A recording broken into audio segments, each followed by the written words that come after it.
8 मार्च हवे 2023। 8 मार्च अपने आप में एगो बहुत बड़का इंटरनेशनल डे है और वालों के सबके पता ही बाटे।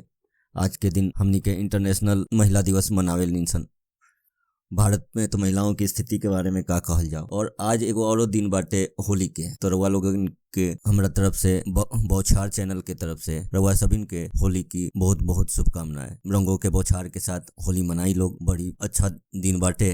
ये दिन महिला दिवस बाटे तो महिलाओं के लिए भी तनी ध्यान रखी लोग। वैसे भोजपुरी भाषी समाज के तो का कहीं होली में महिलाओं के इज्जत के तार तार कर देवेलन सन आजकल। जे गाना सब बाटे जैसे कि ये देखी लद्दाख में हमनी के सेना लोग जे बारन बॉर्डर पे लगल बारन लोग भारत माई के सेवा में, वो कैसन गाना बजा के होली मनावत तारन लोग। होली के मामले में बड़ी खुश बारे लोग। और जे गाना बजावत तारन वो सुनी जरा और अपने आप से पूछी कि का आज के दिन महिला दिवस पे ये गाना बजे के चाहिए। वैसे खुशी के लिए कोई भी गाना कम ही बाटे। चली उनका होली के मुबारक हो सैनिकों को। एकरा अलावा जरा ई देखी इहो एगो लड़की है इंडिया की जे IMF के चीफ इकोनॉमिस्ट है। ई कैसे G20 समिट में साड़ी पहन के आइल बारी और अपन संस्कृति की सुरक्षा कर रहल बारी। ड्रेस पहने से हमर ऐसा कोनो मतलब नहीं है कि महिला वाली तो साड़ी पहने के चाहिए, लेकिन एक बात तय बा गीता गोपीनाथ जी हमनी के सर ऊंचा करके रखले बानी हर क्षेत्र। और ये विदेशी लोग जे बारे G समिट के दौरान इंडिया में आइल रहले सब जम के होली मनावत। खास करके ऑस्ट्रेलिया के प्रधानमंत्री के देखी ये बड़ा अच्छा से होली मनैलन हो लोग। राजनाथ सिंह जी के घर पे और भी कई होली के ओकेजन होइल बाटे।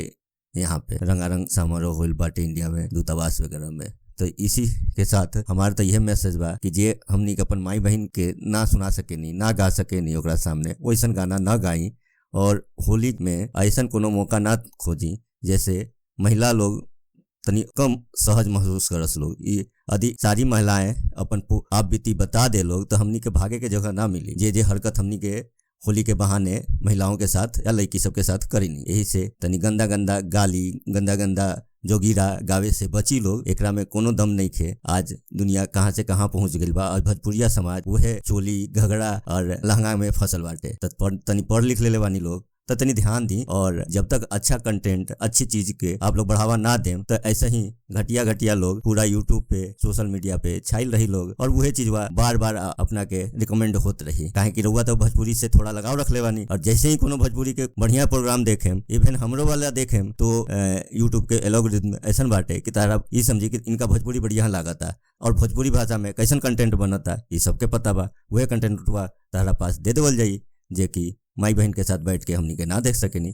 चली एकरा छोड़ी और बढ़िया से होली मनाई लोग। और साथ में मैं ये ध्यान रखें कि आज महिला दिवस है तो महिलाओं की सुरक्षा इज्जत इस सब पे ध्यान रखी लोग, उनका सम्मान करी लोग, ताकि अपनों हमनी के माई बहन चाची भौजाई सब तनी बढ़िया से सहज महसूस करसन। चली धन्यवाद बौछार चैनल के तरफ से। रउआ सबके फिर से एक बार होली मुबारक हो। और महिला लोगों के, दीदी के, बहनी के, चाची के, माई के सबको महिला दिवस की शुभकामनाएं। धन्यवाद।